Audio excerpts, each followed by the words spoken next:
करते हैं आज अपन इडियम एंड फ्रेजेज की, जिसके अंदर आज का अपना पहला इडियम है बाइट द डस्ट। तो बाइट का मतलब यहाँ काटने से नहीं लेके यहाँ पे आपको चाटने से लेना है। मैंने क्या बोला, बाइट मीन्स काटना होता है लेकिन आपको लेना है चाटना। तो बाइट का मतलब चाटना और डस्ट यानी होता है धूल। तो धूल, देखो आपने सुना भी होगा कि मैंने उसे धूल चटा दी। तो आपने उसे धूल चटा दी, इसका मतलब आपने उसे हरा दिया। और अगर कोई इंसान आपके सामने धूल चाट लेता है तो अब बताओ वो खुद हार जाता है या आप उसे हरा देते हो। तो इसका मतलब यही होगा कि उसने धूल चाट ली, इसका मतलब उसने हार स्वीकार कर ली। तो बाइट द डस्ट, धूल चाटना, इसका मतलब हार जाना, टू बी डिफीटेड। तो जब भी किसी युद्ध के अंदर, किसी बैटल के अंदर कोई इंसान हार जाता है तो उसे बोला जाता है बाइट द डस्ट। जैसे अगर मैं कहूँ आई बाइट द डस्ट, मैंने कहा आई बाइट द डस्ट, तो इसका मतलब मैं धूल चाटता हूँ, यानी कि धूल चाटने से मतलब हार जाने से है। तो इसका मतलब होगा to bite the dust is to be defeated और किल्ड, यानी कि किसी भी युद्ध के अंदर हार जाना या किसी भी युद्ध के अंदर मारे जाने का मतलब है बाइट द डस्ट, धूल को चाटना। तो बात करते हैं अपन नेक्स्ट इडियम की, वो है बाइट योर टंग। पहले था बाइट द डस्ट, धूल चाटना, इसका मतलब हार जाना। अब है बाइट योर टंग, तो बाइट का मतलब काटना और योर टंग, टंग का मतलब जीभ से है, जबान से है। तो जबान का काम होता है बोलने से। तो जब आप कोई बात बोलते हो और बोलते बोलते बोलते बोलते उस बात को कट कर देते हो, तो कट करने का मतलब क्या हुआ कि जो आप बोल रहे थे उस बात को आपने बीच में स्टॉप कर दिया। ठीक है ना। बाइट का मतलब काटना है ना, और टंग का मतलब जीभ से है। तो जीभ का मतलब जीभ काटने से नहीं है, जीभ का मतलब यहाँ पे आपके सेंटेंस है, यहाँ से आपकी बात से है। तो अगर आप अपनी जीभ काटते हो तो जीभ का काम होता है बोलने का, तो यानी कि आप अपनी बात को बीच में ही काट देते हो। तो बाइट योर टंग, बात को बीच में काट देना, बात को बीच में ही बंद कर देना। तो जब हम किसी व्यक्ति का अपमान करते हैं, किसी को अपसेट करते हैं, किसी को रूड तरीके से बोलते हैं और बोलते बोलते अगर बीच में बंद हो जाते हैं, बोलते बोलते अगर हम बीच में चुप हो जाते हैं, तो उसको बोलते हैं बाइट योर टंग। समझ में आ गया। It means to be quite, इसका मतलब है चुप हो जाना। तो जब आप किसी को गाली बकते हो, अपमानित करते हो, किसी को भला बुरा कहते हो और बोलते बोलते बीच में चुप हो जाते हो, तो इसको बोला जाएगा बाइट योर टंग। जैसे मैं कहूँ करण व्हाट डिड यू से, करण तुमने क्या कहा। बाइट योर टंग यानी कि अपनी जीभ को काटो। तो जीभ को काटो का मतलब जो तुम बात बोल रहे हो ना उस बात को काट दो। काट दो का मतलब उस बात को अभी बंद कर दो। Don't ever say that again, और ऐसी बात दोबारा कभी भी मत कहना। तो बाइट योर टंग मतलब टू बी क्वाइट, यानी कि चुप हो जाना, खामोश हो जाना, या मतलब बीच में बोलते बोलते रुक जाना।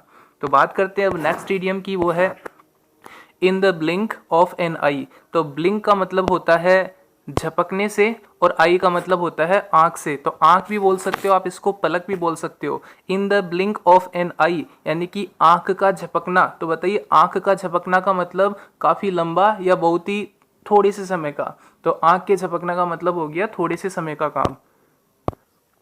तो in the blink of an eye का मतलब होगा आंख के झपकने में या पलक के झपकने में। जैसे हम बोलते हैं ना कि उसने पलक झपकते ही, उसने पलक झपकते ही ये काम कर दिया। तो पलक झपकते ही का मतलब क्या हुआ कि पलक झपकी ना, यानी कि जो थोड़े से समय में, पलक झपकने का मतलब थोड़े से समय में। तो उसने बोलते हैं ना कि जैसे उसने पलक झपकते ही काम कर दिया, तो इसका मतलब ये होगा कि उसने थोड़े से समय में, बहुत ही कम समय में ऐसा काम करके दिखा दिया, है ना। और अपन ऐसा भी बोलते हैं कई बार कि उसने एक झपकी के अंदर ही, ऐसा बोलते हैं ना, उसने एक झपकी के अंदर ही ऐसा कर दिया। तो इसका मतलब उसने ज्यादा टाइम नहीं लिया, उसने थोड़ा सा समय लिया, कुछ पल भर का समय लिया।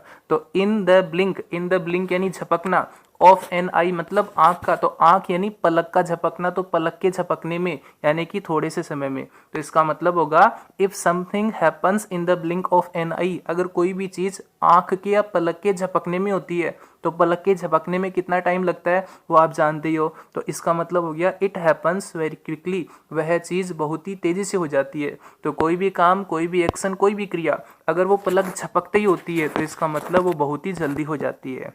जैसे मैं कह सकता हूँ it all happened in the blink of an eye, यह सब पलक झपकते ही हुआ था। तो इसका मतलब ये जो हुआ ना इसमें ज़्यादा टाइम नहीं लगा, ये बहुत ही तेज़ी से हो गया। तो कोई भी काम, कोई भी एक्शन जो बहुत तेज़ी से ख़त्म हो जाता है उसको बोला जाता है in the blink of an eye. अब बात करते हैं फोर्थ ईडियम की, जो है मेक एंड्स मीट। तो आपको मैं बता दूं, मेक का मतलब होता है मिलना, ठीक है ना, और मीट, सॉरी, मेक यानी होता है बनाना।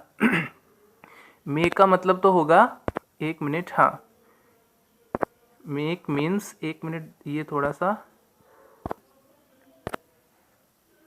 हाँ, तो मेक का मतलब तो होता है बनाना, और मीट यानी होता है मिलना, ठीक है ना। लेकिन जब मेक के साथ मीट आएगा तो इसका मतलब बनाना मिलना नहीं होगा। इसका मतलब क्या होगा, आप ऐसे समझिए कि ड्रिंक यानी होता है पीना, है ना। लेकिन अगर आप उसके आगे मेक लगाओगे तो मेक ड्रिंक यानी पिलाना होगा। स्लीप यानी होता है सोना, मेक स्लीप यानी सुलाना होगा। राइट यानी होता है लिखना, लेकिन मेक राइट यानी लिखाना लिखवाना होगा। ऐसा कोई भी काम जो आप खुद नहीं करते हो बल्कि दूसरों से करवाते हो उसके आगे मेक लगा देते हैं। जैसे गो यानी होता है जाना, और मेक गो यानी किसी को जाना नहीं, मतलब किसी को भेज देना, है ना। जैसे कम यानी होता है आना, मेक कम यानी मतलब किसी को लेके आना, इस तरीके से हो जाएगा। तो जैसे मैंने कहा राइट मीन्स होगा लिखना। अगर आपने मेक लिखा तो मेक राइट का मतलब लिखना नहीं होगा, इसका मतलब लिखवाना होगा। जंप यानी होता है कूदना, लेकिन मेक जंप यानी कूदवाना। तो जैसे मीट का मतलब हो गया मिलना, लेकिन मेक मीट का मतलब मिलना नहीं बल्कि मिलवाना, ठीक है। अब इसके बीच में लिखा हुआ है एंड्स। अब इस एंड का मतलब अंत से नहीं, इसका मतलब किनारे से है। किनारे का मतलब सिरे से है, सिरे का मतलब छोर से है। तो कोई भी वस्तु, जैसे कि अपन ने रस्सी ले ली या कोई कुछ भी ले लिया, ऐसी कोई भी चीज, रस्सी वगैरह कुछ भी जिसके दो किनारे हो सकते हैं, तो यहाँ पे एंड्स का मतलब किनारों से है। तो मेक एंड्स मीट यानी कि किनारों को मिलाना। मेक एंड्स मीट किनारों को मिलाना, क्योंकि मेक मीट का मतलब मिलाना, एंड्स का मतलब किनारों से है।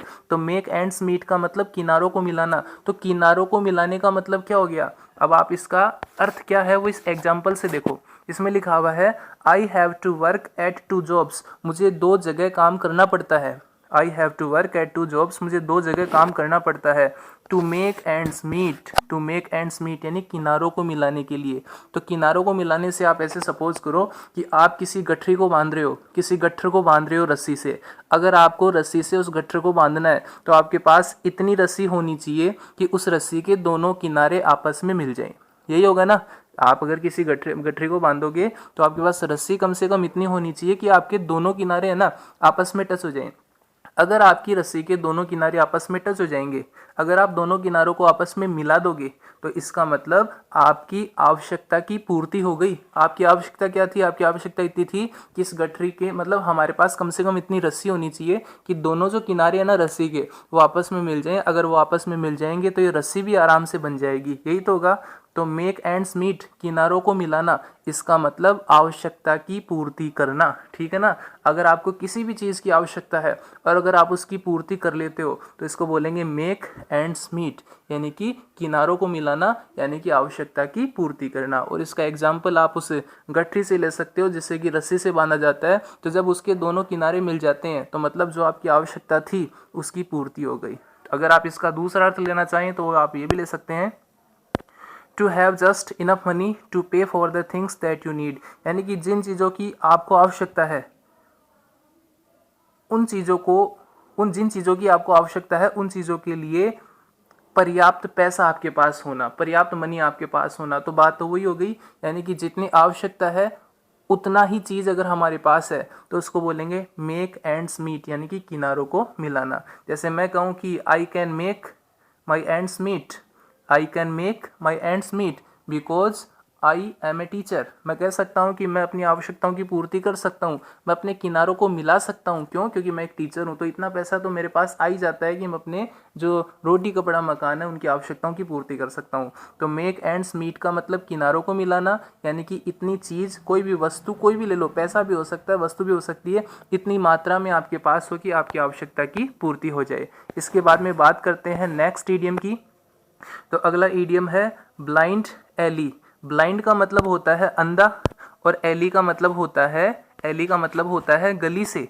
अब आप कहोगे ब्लाइंड एली, अंधी गली, तो गली कब से अंधी होने लग गई। तो अंधी गली उसे बोला जाता है जिस गली में आगे रास्ता जाके बंद हो जाता है। ऐसा कोई भी पैसेज, ऐसी कोई भी गली, ऐसी कोई भी स्ट्रीट जिसका आगे रास्ता नहीं है, यानी कि जो जा तो रही है लेकिन आगे जाके बिल्कुल ब्लॉक हो जाती है, तो उसको बोली जाती है अंधी गली, ठीक है ना।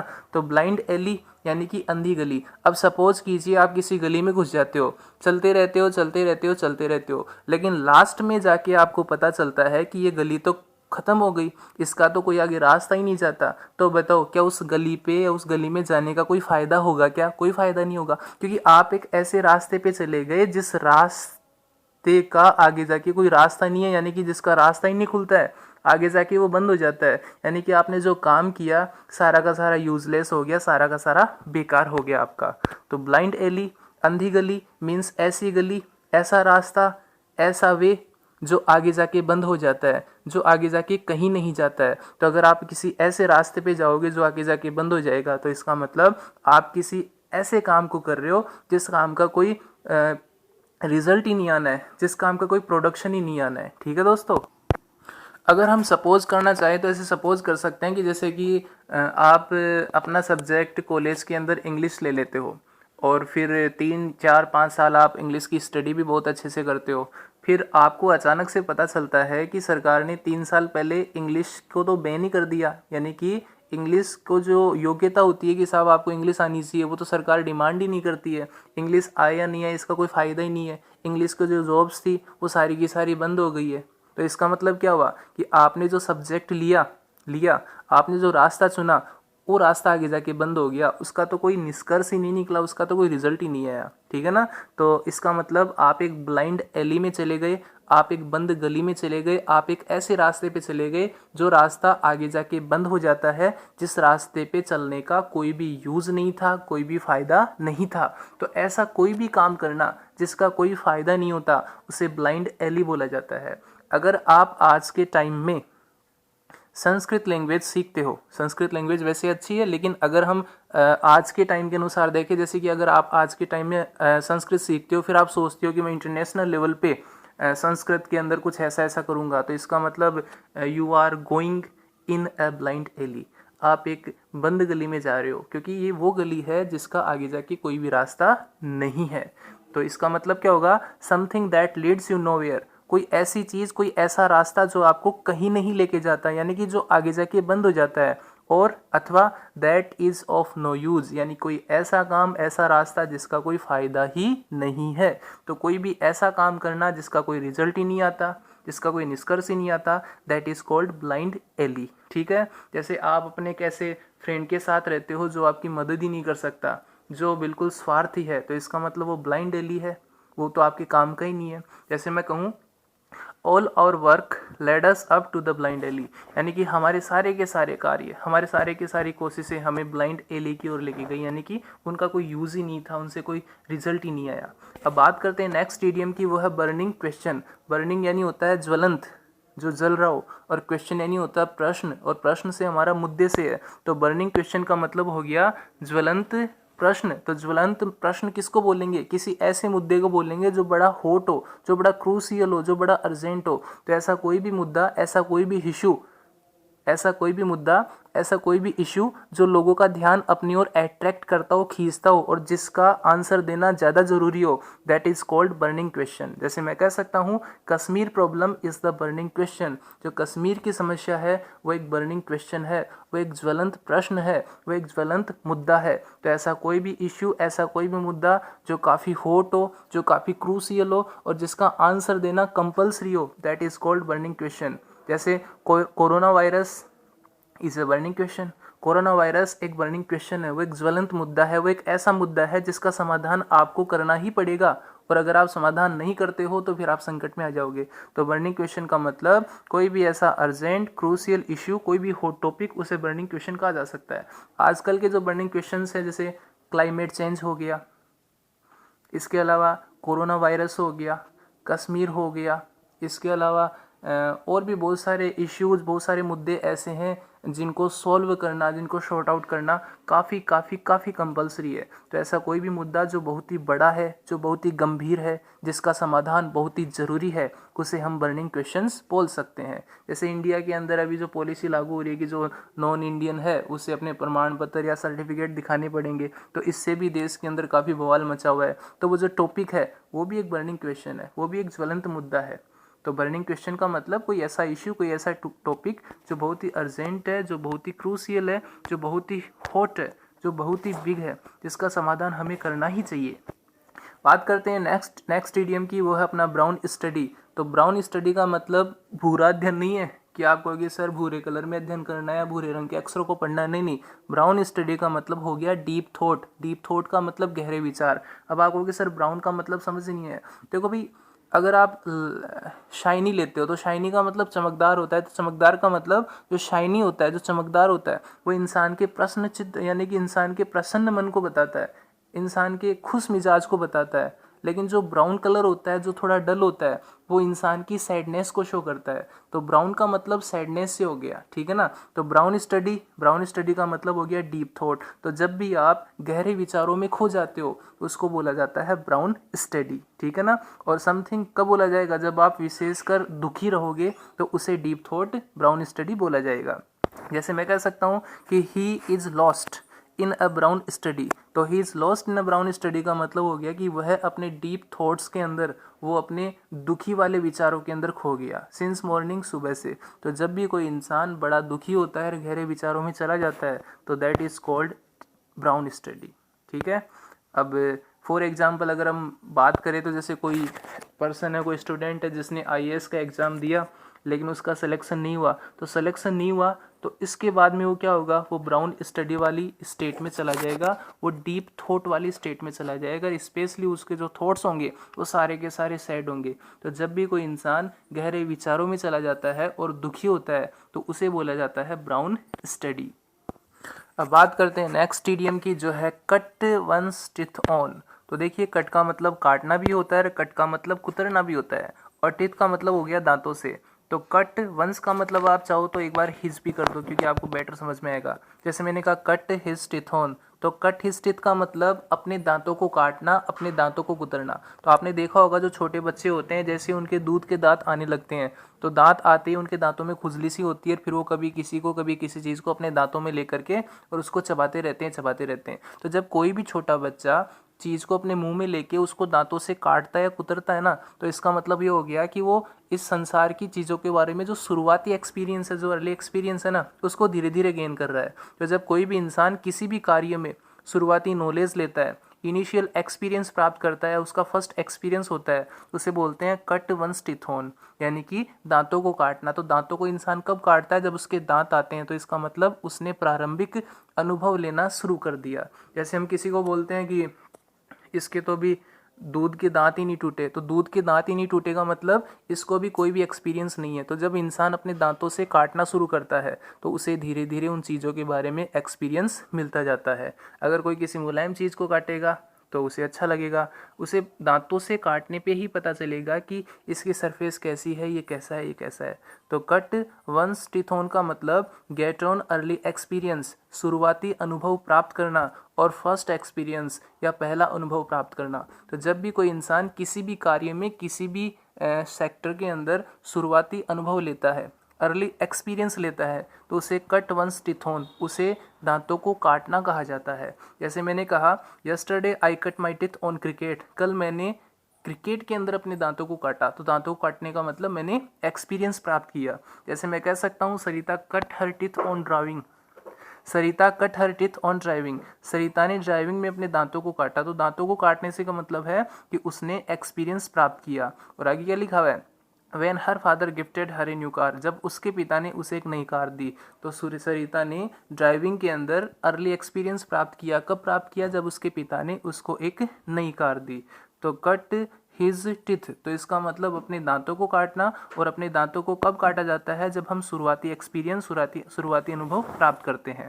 अब बात करते हैं नेक्स्ट इडियम की, जो है टू बी टाइट फिस्टेड या क्लोज फिस्टेड। तो टाइट फिस्टेड उस आदमी को कहा जाता है जो माइजर होता है, जो स्टिंजी होता है, जो फ्रूगल होता है। तो जो इंसान कंजूस होता है, जो अपने पैसे खर्च नहीं करता है, तो उसे क्लोज फिस्टेड मैन भी कहा जाता है। क्लोज का मतलब हो गया बंद, फिस्टेड, फिस्ट बोलते हैं मुट्ठी को। तो क्लोज फिस्टेड मैन यानी बंद मुट्ठी वाला आदमी, वो आदमी जिसकी मुट्ठी नहीं खुलती है, जो हमेशा अपनी मुट्ठी के अंदर पैसों को टाइट करके रखता है, बंद करके रखता है, तो उसे क्लोज फिस्टेड मैन कहा जाता है। उसे बंद मुट्ठी वाला आदमी कहा जाता है। क्यों? क्योंकि वह अपनी मुट्ठी खोलता नहीं, अर्थात वह पैसे खर्च करता नहीं। तो क्लोज फिस्टेड मैन, बंद मुट्ठी वाला आदमी, या टू बी टाइट फिस्टेड यानी कि बंद मुट्ठी वाला आदमी। तो इसका मतलब एक ऐसा पर्सन, एक ऐसा आदमी जो माइजर है, जो स्टिंजी है, जो कंजूस है।